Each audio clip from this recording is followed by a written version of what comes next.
আমি প্রথম আপনাদের বলি, এই চরের লোকদের সঙ্গে মূল এলাকা কাজীপুরের যোগাযোগ করতে কত টাকা খরচ হয়?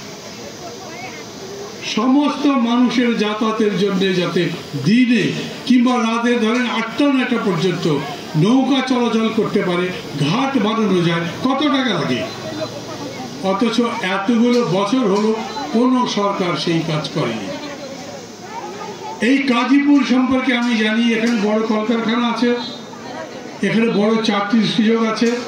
আছেন আপনারা সিরাজগঞ্জ শহরের সাথে, সমস্ত কাজের জন্য সিরাজগঞ্জ যেতে হয়, কিন্তু এই এলাকাতে উন্নয়নের জন্য এই এলাকার লোক তাদের এখানে থেকে কাজকর্ম করে যেতে, এখানে বাস করতে পারেন, চলতে পারেন, সেই রকম কোনো ব্যবস্থা নেই।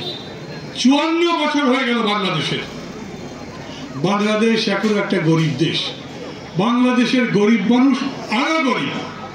বড় লোকরা বড় লোক হয়েছে, মানুষের উন্নয়নের কথা বহু শুনেছেন গত সরকারগুলোরা বলে, কিন্তু গরিব মানুষের যারা দিন আনে দিন খায়, যারা দিন এনেও খেতে পারে না, যাদের পেটে ভাত জোটে না, যাদের অসুখের ডাক্তার দেখাতে পারে না, ডাক্তার প্রেসক্রিপশন রেখে চিকিৎসার জন্য ওষুধ কিনতে পারে না, সেই মানুষদের ভাগ্যের কোনো পরিবর্তন হয়নি। একটু আগে জনাব সাকি বক্তৃতা করলেন, সময় পেলে উনি আরো বলতে পারতেন। খুবই সুন্দর বক্তৃতা করেন উনি, এবং খুবই দৃষ্টিভঙ্গি আছে মানুষের সুখ দুঃখ সম্পর্কে। আমরা যারা যারা গণতন্ত্র মঞ্চ করি, যে মঞ্চের পক্ষ থেকে আমরা সাকিব আনোয়ারকে এই নির্বাচনের প্রার্থী ঘোষণা করেছি, তার কারণ একটাই, আমরা চাই এই অবস্থার বদল হোক। ভোট হবে, সেই ভোট মানে কি? একটা মানুষের বদলে আরেকটা নতুন এমপি হবে, এক মন্ত্রীর বদলে আরেকটা নতুন এমপি হবে, এক দলের বদলে আরেকটা দল কেবল ক্ষমতায় যাবে, মানুষের ভাগ্য যেখানে ছিল সেখানেই থাকবে। এই রকম ভোটে আমার আপনার কি দরকার? এই এলাকায় এই সবাই যতগুলো মানুষ আছে, আমি প্রথম আপনাদের কাছে একটা কথা জিজ্ঞেস করি, যারা নামাজ পড়তে যাবেন তাদের জন্য আমি অল্প সময়ের মধ্যে শেষ করে দেবো।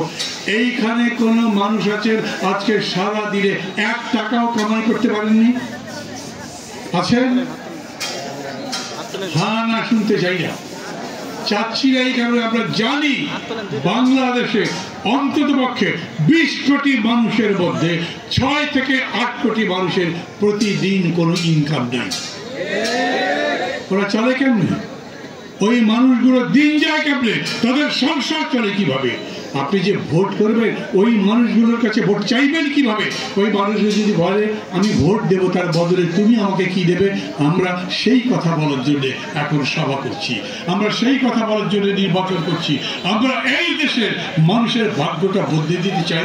আমরা মনে করি দেশ বদলানো যায়, দিন বদলানো যায়। আমরা জানি ইউনিয়ন কাউন্সিল ইলেকশন হয়, যত স্থানীয় সরকার আছে এমপি ইলেকশন হয়, যারা যারা নির্বাচিত হয় এমপি, চেয়ারম্যান, মানুষ এবং তারা সবাই যা যা করেন তাতে দুস্থ মানুষ ভাতা পায় না, বেকার মানুষ ভাতা পায় না, যারা বিধবা নারী তারা ভাতা পায় না, ভাতার টাকা চুরি করে, তারা সব ভোট পায় আমাদের দেশ থেকে।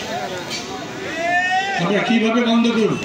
আমরা বলি দেখেন, দেশের সরকার একটা নিয়ম করবে, সমস্ত বেকারদের লিস্ট বানানো হবে, যাদের কোনো ইনকাম নাই তাদের লিস্ট বানানো হবে, যারা দুস্থ মানুষ, গরিব মানুষ, তাদের লিস্ট বানানো হবে, এবং সরকার যত রকম সাহায্য সহযোগিতা দেয় এই সাহায্য সহযোগিতা যাতে তাদের কাছে পৌঁছায় তার ব্যবস্থা করতে হবে। কিভাবে, কত টাকা যাবে, এক একটা মানুষ কত টাকা পায়, ওটা মেম্বারদের দিয়ে দেওয়া হবে না। ওটা দরকার যদি লাগে, যেরকম বিকাশে টাকা যায় না, যেরকম পাঠাতে টাকা যায়, যেরকম নগদে টাকা যায়, যেরকম করে ব্যাংকে সরাসরি অ্যাকাউন্টে টাকা যায়, মধ্যস্বত্বভোগীরা যাতে গরিব মানুষের হক চুরি করতে না পারে, মানুষের অধিকার যাতে প্রতিষ্ঠা হয়, সেই ধরনের একটা ব্যবস্থা আমাদেরকে করতে হবে। আমরা চাই গরিবের রাষ্ট্র হোক। আমরা যখন বলি জনগণ সমস্ত ক্ষমতার বাড়ি, তার মানে জনগণ যাতে তার নিজের ভাগ্য নিজেরা গঠন করতে পারে, নিজেদের ভাগ্য গঠন করবার জন্য মাঝ পথে যাতে কাউকে ঘুষ দিতে না হয়, অন্য কেউ যাতে আপনার উপর ছবি ঘোরাতে না পারে, অন্য কেউ যাতে আপনার টাকা চুরি করতে না পারে, সেই ব্যবস্থা করা আমাদের দায়িত্ব। এবং সেই জন্যে কি দরকার, সরকারে যারা থাকবে সেই সরকার যাতে আপনাদের সরকার হয়, সেই সরকার যাতে আপনাদের দুঃখ বোঝে, সেই সরকার যাতে এই জনগণের দুঃখ দূর করবার জন্য কাজ করে, সেই সরকার যাতে এই জনতার কল্যাণ করবার জন্য কাজ করে, সেই রকম সরকার, সেই রকম দেশ। আমরা বলি কল্যাণ রাষ্ট্র, যাতে জনগণের কল্যাণটাই সবচাইতে বড়। কিন্তু ঘটনা এই সত্যি, গত 50 বছর ধরে যারা ক্ষমতায় থেকেছে তারা জনগণের কল্যাণের কথা ভাবেনি। বক্তৃতার সময় ভোটের আগে জনগণের ভালো ভালো কথা বলেছে, কিন্তু ভোট যখন হয়ে গেছে তখন তাদের চেহারা বদলে গেছে, তখন তাদের দেখা করতে পারেন না, তখন তারা আপনার অভিযোগ শুনতে পারে না, তখন তারা আপনার জন্য কোনো ব্যবস্থা করতে পারে না। এই জন্য আমরা বলি এইবার সুযোগ এসছে। এত বড় একটা আন্দোলনের পরে আজ সুযোগ এসেছে যখন নিজের পছন্দ মতো ভোট দিতে পারেন। সেই ভোটে আপনি এমন মানুষকে নির্বাচিত করেন, সেই ভোটে আপনি এমন সরকার প্রতিষ্ঠা করেন যারা আপনাদের সরকার হয়, যারা আপনাদের ভোট দিয়ে পরে নিজেদের আঁকে গোছাবার চেষ্টা করে, তাদের ভোট দেবেন না।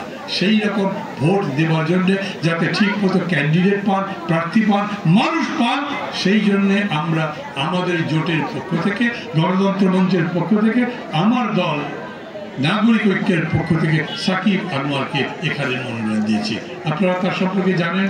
আজকে উনি বক্তৃতা করবার সময় পাবেন আমার তা মনে হয় না, কিন্তু আমি বলতে পারি আপনারা যদি সময় করতে পারেন, সাকিব আনোয়ার পারলে গ্রামের প্রত্যেকটা লোকের কাছে, যতগুলো মানুষের সঙ্গে যোগাযোগ করা দরকার তাদের কাছে যাবে, আমাদের দলের যারা নেতাকর্মী আছে তাদের কাছে যাবে, আপনারা তাদের সহযোগিতা করবেন, সাহায্য করবেন, ভালোবাসা দেবেন। আমরা পারি এই দেশটা বদলে দিতে যদি আপনারা আমাদের সাথে আমাদের সহায়তা করেন।